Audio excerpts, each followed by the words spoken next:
harus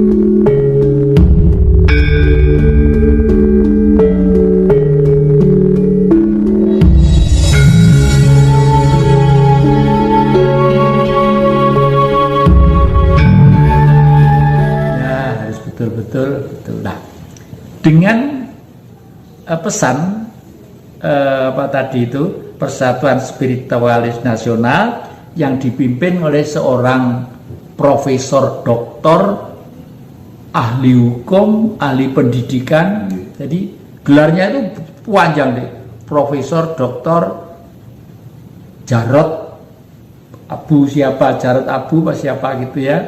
Itu priayi Gresik.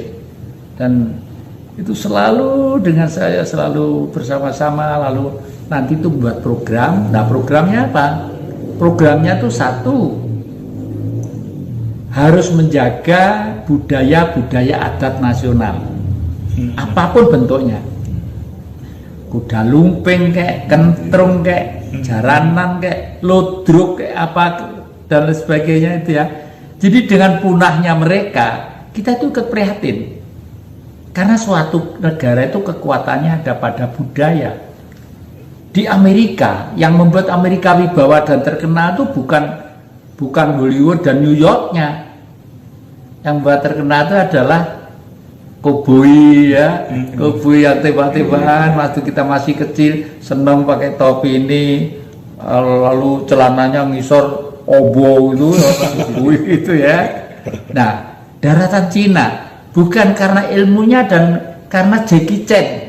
Jackie Chan mengembangkan budaya lewat seni perfilman, sehingga orang seluruh dunia waktu itu ikut belajar silat semua ya toh, pengaruh dari Jackie Chan. Nah, sekarang kita apa yang kita suguhkan ke forum internasional?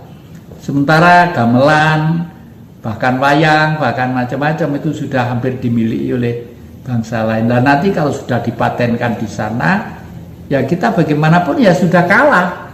Karena hukum pergaulan manusia itu pasti dilindungi juga oleh hukum internasional. Nah, oleh karena itu pesan Persatuan Spiritual Nasional itu Persatuan Spiritual Nusantara itu berdiri di atas yayasan. Dan nanti dihimbau paguyuban-paguyuban grup-grup, entah tayub, entah tukang remong, entah kuda lumping, itu di bawah lindungan hukum itu, dilindungi oleh hukum itu. Jadi kita bisa berbuat sesuatu kalau misalnya ada kuda lumping tampil, itu dibubarkan. Karena kok mangan beling, mangan torong ya.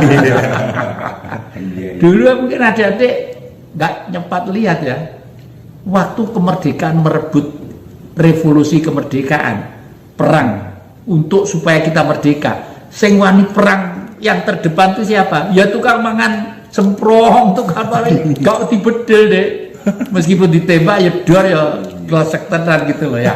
Tadi itu termasuk beliau-beliau ini yang kapan hari itu kita antarkan ke surga, ke matahari itu ya. Itu kan tidak tercatat di dalam di dalam sejarah. Itu bisa diantarkan ke surga ya, Yang ya? Ya. Jadi yang kalau surga itu di dunia, di surga itu ditulis di dalam kitab suci mulai dari Taurat, Zabur, Injil sampai dengan Al-Quran, bahwa di surga itu di sana di bawahnya mengalir sungai bersih jernih dan gemericik, dan di sana ada tanaman antara lain jahe dan merica. Berarti pada waktu kita bilang surga, waktu hidup, karena yang ngerti surga itu siapa? Sukma tadi itu, jiwa tadi itu, spirit tadi itu. Ya. Kalau mati, sana tidak ada orang jual rujak ulek, tidak ada. Ini dipangan set kabeh ini ya, tinggal tulang-tulang aja, tinggal roh. Nah, rohnya masih ada sampai kapanpun, dibungkus oleh sukma. Nah, sukma itu bisa tebal, bisa tipis. Sukma yang tipis, yang mepet pema di oncai gitu, kulit hari-hari tek, baru roh.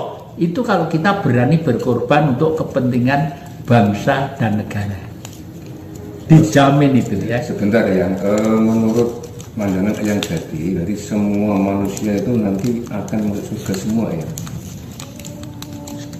Semula kalau sudah bersih, ya ke surga langsung ke matahari.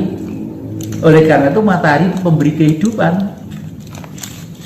Hidup itu dari matahari. Rumput tidak mendapat sinar matahari, tidak bisa hidup. Ya, termasuk cacing, termasuk welut, termasuk semua. Tapi di antara sinar tadi itu, yang bersinar diberi alat yang sangat lengkap adalah manusia. Oleh karena itu di dalam agama disebutkan makhluk yang dimuliakan oleh Allah. Karena waktu bersinar, otak kanan, otak kiri, otak belakang, di tengah-tengah itu ada ruang ovum, sepucuk paku. Katanya kosong, tapi tidak, justru itulah sinar, itulah yang disebut Tuhan. Oleh karena itu kalau orang Jawa bilang Gusti kuwi rada saka wangunan. Saka baguse ngati gitu ya. Ora rada teko awake dhewe. Memang di tubuh kita sinar. Kalau Allah seluruh sekalian alam. Ya matahari, ya bulan, ya laut, air seluruh permukaan bumi ini, ya planet-planet di atas itu. Itu namanya Allah. Maka dari itu orang minta kepada Allah itu ya benar, tapi itu sudah terlanjur salah kaprah. Kalau saya minta ke siapa? Ke Tuhan. Saya pengen punya pulsa, ya cari duit, gosok watu, gosok apa, gosok teken, nanti mbak menawa dijual payu rodok larang, kelebihannya untuk beli pulsa, ya begitu. Makanya Bapak Jokowi mengimbau kepada kita kerja, ya benar. Kita itu banyak melamun, otak kita banyak dipelintir supaya tidak ngerti bahwa yang kita injak itu adalah surga. Makanya kalau adik-adik kebedepaan saya, sumbernya airnya waduh jernih gowedenya kayak gitu, seger banget gitu lah ya. Itu yang guys surga dewe. Ini ya, kita kembali ke spiritual tadi ya. Ciri-ciri orang yang mempunyai bakat spiritual yang terpendam itu seperti apa ya? Ciri-cirinya ini ada yang indigo, ya, ada juga yang apa indigo, ada juga yang apa ilmu yang tidak diperoleh, apa namanya? Aduh, yang buat kakek. Ada sudah berpengetahuan ya, tapi umumnya kalau belajar spiritual dan ilmu jiwa dari sekolahan, lalu ilmu itu diajarkan, belum tentu kalau spiritual. Ya, misalnya dosen, doktor, profesor ilmu jiwa, tapi dia mengajarkan ilmu itu kemana saja, itu belum spiritual, karena ilmu itu tidak dipraktekkan, hanya untuk diajarkan supaya dapat gaji per bulannya. Makanya kakek dulu ngajar di Semarang, di Bandung, di Jogja, di Jakarta, ya, di Madiun. Saya tinggal semua itu, saya lebih baik senang dan bahagia mencoba berperilaku sebagai orang spiritual, lego, nerimo, ikhlas gitu. Ini spiritual itu sudah dimulai dari orang suci kurang lebih 500 tahun sebelum Masehi. Adik-adik mesti pernah mendengar yang namanya Siddhartha Gautama ya. Lalu selanjutnya disebut Buddha itu. Beliau itu kan anaknya raja kaya raya. Waduh, keringetnya metu sing ngerbeti ana dhewe. Kalau maem gitu yang dulang ana dhewe, pokoknya saking kayanya, saking terhormat dan saking terkenalnya. Tapi beliau keluar dari kerajaan, masuk ke tengah hutan untuk mencari jati diri. Ya. Di situ ada keliling harimau, keliling macam-macam. Tapi karena spiritualnya tadi itu sudah kuat, batinnya mungkin kalau memang saya itu harus mati dimakan harimau, ya memang begitu, sudah nasib saya memang begitu. Beliau hanya pengen mempraktekkan kepercayaan dalam dirinya tadi itu. Ya. Nah, akhirnya seluruh binatang-binatang buas segala macam itu semua itu tunduk kepada dia itu. Sedemikian hebatnya daya spiritual itu. Dan ini terkait dengan yang tadi yang katakan bahwa manusia itu makhluk yang dimuliakan oleh Allah, oleh semesta alam ini. Jadi kalau kita mampu menggunakan daya semesta alam untuk diri kita keluar, ya sudah, sama dengan beliau tapi formatnya kecil, mikro dan makro gitu. Makanya di zaman Mojopahit, kalau yang terkenal tuh waktu kekuasaannya Tribuana Tunggadewi, itu lukisannya saya lukis di sini nih ya. Itu Tribuana Tunggadewi, cantik, cerdas, bijak, dan berbudi luhur. Beliau itu adalah cucunya Ken Dedes, orang Polowijen di Kota Malang ini. Kemarin saya datang ke sana, batu tinggalannya tuh masih ada. Saya datang ke sana, terus saya sama orang yang nunggu dikasih tongkat itu ya. Itu saya senang datang gitu. Saya nyapu, saya bersihkan, saya gitu ya.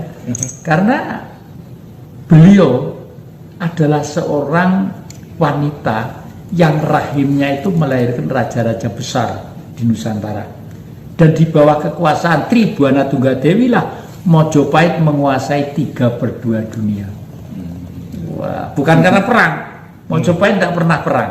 Ekspansi perang ke sana kini like ketoprak deh. Orang perangi rame ya. Tapi di sana tuh berdagang. Dan justru pelabuhan besarnya di tempat adik-adik di Tuban sana. Iya. Makanya saya tuh bangga dengan masyarakat Tuban. Besok harus kita kembalikan menjadi bandara internasional lagi gitu ya. Sekarang sudah mulai dibangun kilang minyak ya. Wah, syukurlah. Syukurlah itu. Jadi Tri itu 3, Buana itu jagat. Ya. Jadi kalau di dalam patung-patung Hindu disebut sebagai Siwa, Wisnu, Brahma. Siwa itu langit, Wisnu itu manusia, kita itu Wisnu. Wismanunggal, kehendak Sang Maha terhadap kehidupan, yaitu kita. Jadi istilahnya bukan kita tuh ciptakan oleh Allah, itu ya benar, tapi tidak seperti itu, ya tak? Semua itu meskipun kamera itu diciptakan oleh Allah, ya tak? Tapi kan lewat tangan manusia, lewat tangan manusia. Ini yang penting ya, yang penting spiritual nanti arahnya ke sana, meluruskan pelan-pelan bahasanya. Dan tadi itu sudah ketemu dengan salah seorang putri, seorang ibu mempunyai kapasitas spiritual yang lumayan juga. Tadi kita datangi di rumahnya. Adik-adik mungkin kalau datang suatu saat ke rumahnya terkejut. Mungkin halamannya rumahnya itu kalau dijual nilainya triliunan. Tapi beliau hidup sederhana, nang omah gedek kan di belakangnya kebunnya itu kayak alas deh. Semua pohon itu ada pohon mojo, ada pohon ini, semua ada. Memang beliau dengan sengaja akan kembali ke alam. Padahal kalau sekarang katakanlah beliau apa saja mampu, beliau mewah, mampu, tapi waduh sedemikian tilah. Itu makanya tadi itu kita lamar masuk dalam satu grup spiritual kita juga. Itu di mana ya? Di sini di dekatnya pabrik Bentul ke barat sedikit. Di mana itu Karangposo setelah rel.